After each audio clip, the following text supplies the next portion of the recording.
आपके मन में यह प्रश्न अवश्य आता होगा कि मनुष्यों द्वारा किस प्रकार के कर्म किए जाएं, जिनसे उसे स्वर्ग की प्राप्ति हो सके। आज हर व्यक्ति अपने पथ से भटकता जा रहा है। वह अपने उस मार्ग को निर्धारित नहीं कर पाता जिस पर चलकर वह सद्गति और स्वर्ग को प्राप्त कर सके। इन सभी बातों को स्पष्ट करने के लिए यह वीडियो आज हम आपके समक्ष प्रस्तुत कर रहे हैं। वीडियो को ध्यान से देखें और चैनल को सब्सक्राइब अवश्य करें। विलंब न करते हुए आरंभ करते हैं।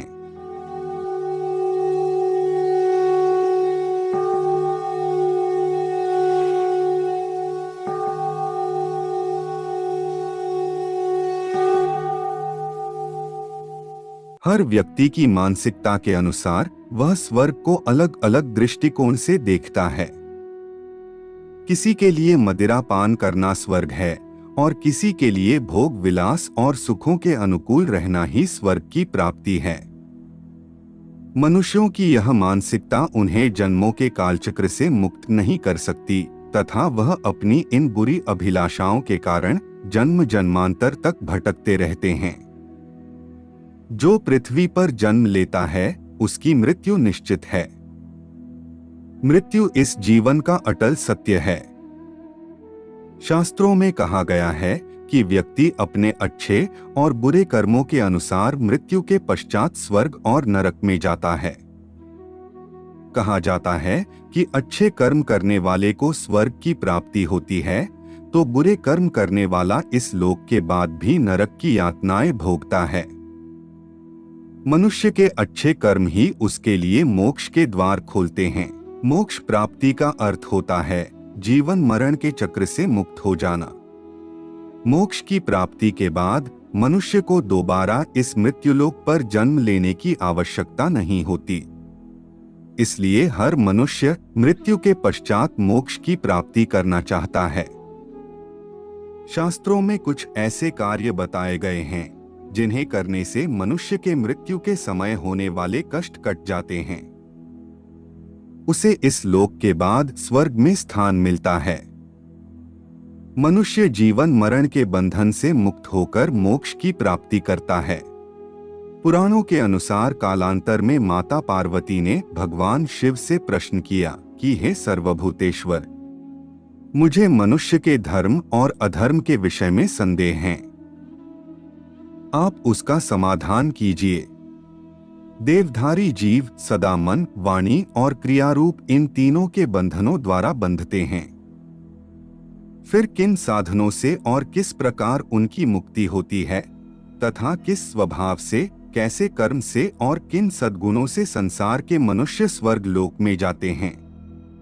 तब भगवान शिव बोले, देवी, तुम धर्म और अर्थ के तत्व को जानने वाली और निरंतर धर्म में तत्पर रहने वाली हो।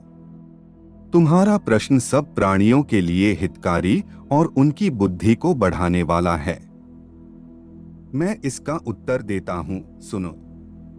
जो मनुष्य सत्य व धर्म के परायण तथा शांत हैं, जिनके सभी संशय नष्ट हो गए हैं, वह अधर्म या धर्म से नहीं बंधते। जो मन, वाणी और क्रिया द्वारा किसी की हिंसा नहीं करते तथा किसी के प्रति गलत नहीं बोलते, वे कर्म बंधन में नहीं पड़ते। जो सुशील, दयालु, प्रिय और अप्रिय को समान समझने वाले तथा शांत हैं, वह भी कर्मों से नहीं बंधते। जो सब प्राणियों पर दया रखते हैं, सब जीवों के लिए विश्वास पात्र बने रहते हैं तथा अहिंसा को अपनाए हुए हैं, वह मनुष्य निसंदेह स्वर्ग लोक को प्राप्त होते हैं। जो पराये धन के प्रति कभी ममता नहीं रखते और पराई स्त्रियों से सदा दूर रहते हैं तथा जो व्यक्ति धर्म में रहकर आय अर्जित करके उपभोग करने वाले हैं, वे मनुष्य स्वर्गगामी होते हैं। जो व्यक्ति स्त्रियों के प्रति सदा माता, बहन और पुत्री जैसा व्यवहार करते हैं, वह मानव स्वर्ग लोक में जाते हैं। जो केवल अपनी ही स्त्री के प्रति अनुराग रखते हैं तथा विषय सुखों के उपभोग में कभी अशक्त नहीं होते, पवित्र रहते हैं, वही मनुष्य स्वर्ग लोक की यात्रा करते हैं। जो अपने तथा दूसरों के लिए अधर्म युक्त बात नहीं कहते और कभी झूठ नहीं बोलते, वह मनुष्य स्वर्ग लोक में जाते हैं। जो मनुष्य असत्य भाषण नहीं करते, स्पष्ट, कोमल, मधुर, पाप रहित एवं स्वागतपूर्ण वचन बोलते हैं, वह मनुष्य स्वर्ग लोक में जाने के अधिकारी है। जो कड़वी तथा निष्ठुर बात मुंह से नहीं निकालते, चुगली नहीं करते, कठोर भाषण नहीं बोलते एवं जो शांत रहते हैं, वह मनुष्य स्वर्ग लोक में जाते हैं। जो क्रोध न करके मनोहर वाणी मुंह से निकालते हैं तथा शांति धारण करते हैं, वह स्वर्गगामी होते हैं। जो मनुष्य शत्रु और मित्र को सदा एक चित्त से अपनाते हैं, शास्त्रों का अध्ययन करते हैं और जो सब प्राणियों पर निरंतर दया भाव बनाए रहते हैं, वह मनुष्य स्वर्ग लोक में जाने के अधिकारी हैं। गुरुजनों के आने पर जो खड़े होकर उनका स्वागत करते हैं तथा माता पिता के प्रति आदर भाव रखते हैं, वह मनुष्य निसंदेह स्वर्ग में जाते हैं। स्वर्ग प्राप्ति का अर्थ सोमरस पान, अच्छा भोजन या अप्सराओं का नृत्य देखना नहीं है, बल्कि मोक्ष की प्राप्ति है, जो हमें धर्म परायण रहकर परमात्मा का ध्यान करने से ही प्राप्त हो सकता है। कार्यमित्ये व्यत्कर्म नियतम क्रियतेर्जुन, संगम त्यक्त्वा फलम चैव सत्यागः सात्विको मतः।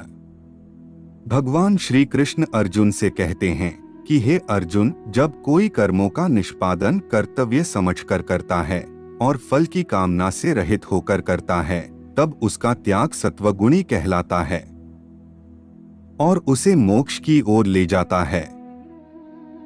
आज के लिए केवल इतना ही। हम आशा करते हैं कि हमारी प्रस्तुति आपको पसंद आई होगी।